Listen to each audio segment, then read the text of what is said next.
In fact, the Quran says in Surah Sabah, chapter number 34, verse number 3, it says that when the unbelievers say that the hour will never come, tell them, it will surely come with the permission of the Lord, who has the knowledge of the unseen,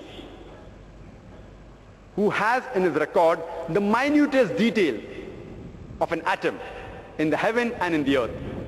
And in his record is propitious things smaller and greater than the atom. So Quran says there are things smaller and greater than the atom. So Quran is not outdated, it is up to date. The similar message is repeated in Surah Yunus, chapter number 10, verse number 61, that in Allah's record is propitious things smaller and greater than the atom.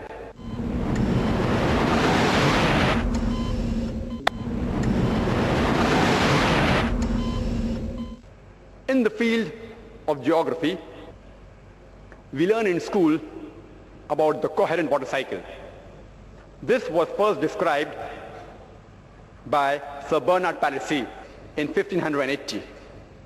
And he said, how does water evaporate from the ocean, forms clouds, the clouds move in the interior, how does it fall as rain, the rainwater flows into the ocean, and the cycle is completed. Previously people thought, in the 7th century BC phase of Mellitus, he said that the spray of the ocean was picked up by the wind and it fell into the interior as rain. People did not know how did the underground water, the springs, where did they come from. So they thought that due to the pressure of the winds on the water, the thrust of the winds on the water, it fell into the interior as rain.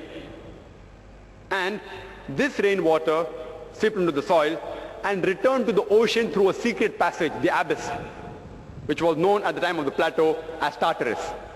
People believed in this theory of Descartes even till as late as 17th century.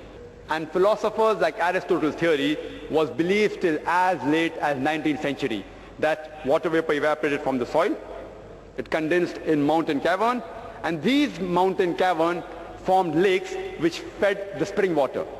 Today we know that the underground water, the springs, it is due to the seepage of the rainwater.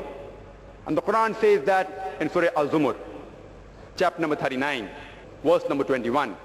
Seest thou not that it is Allah who sends down rain from the sky and seeps it in the sources in the ground, in the springs in the earth, and causes sown field of various colors to grow.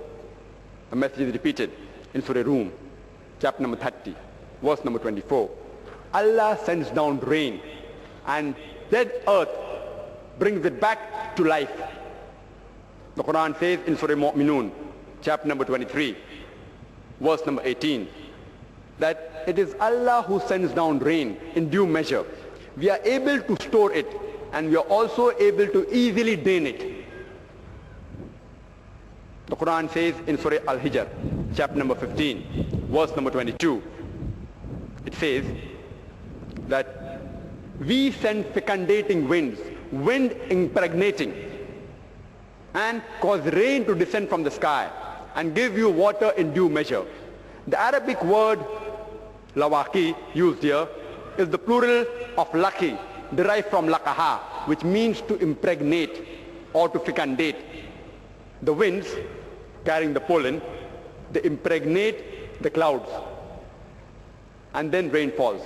The wind causes the clouds to merge. There's condensation, there's lightning, and rain falls from the clouds. The Quran describes the complete water cycle.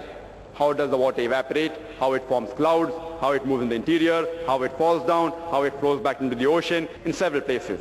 In Surah Nur, chapter number 24, verse number 43. In Surah Naba, chapter number 78, verse number 12 to 14, as well as in Surah Rum, chapter number 30, verse number 48. The Holy Quran says in Surah Nur, chapter number 24, verse number 43, that we send mountain masses of clouds. What does the Quran mean by saying we send mountain masses of clouds? Today, if anyone has been traveling in an aeroplane, he will realize that when the aeroplane goes above the clouds and he looks at the clouds